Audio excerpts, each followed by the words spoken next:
La foi est un élément de la prière exaucée. Il faut que celui qui s'approche de Dieu croit que Dieu existe et qu'il est le rémunérateur de ceux qui le cherchent.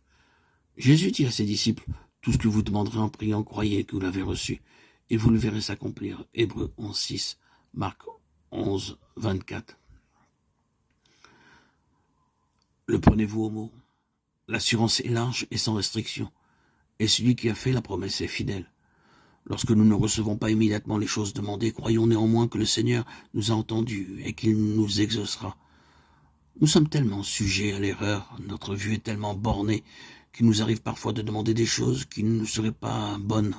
Dans son amour, notre Père Céleste exauce nos prières en nous accordant ce qui est pour notre bien, ce que nous demanderions nous-mêmes si nous pouvions juger justement des choses spirituelles.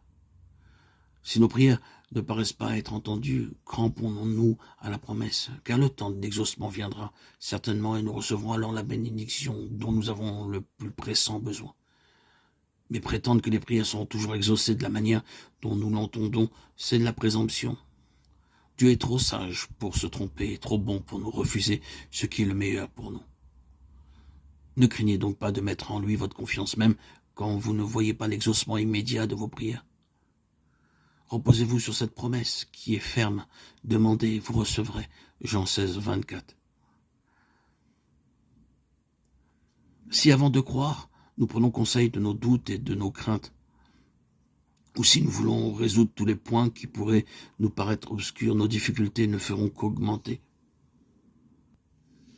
Mais si nous venons à Dieu dans le sentiment de notre impuissance et de notre dépendance, si avec une foi humble et confiante, nous exposons nos besoins à celui dont la sagesse est infinie, à celui qui voit tout, il entendra nos cris et il fera briller sa lumière dans nos cœurs. Par la prière sincère, nous sommes mis en rapport avec la sagesse infinie. Nous pouvons ne pas voir au moment où nous prions de preuves spéciales que le Seigneur se penche sur nous avec compassion et amour. Mais c'est néanmoins le cas.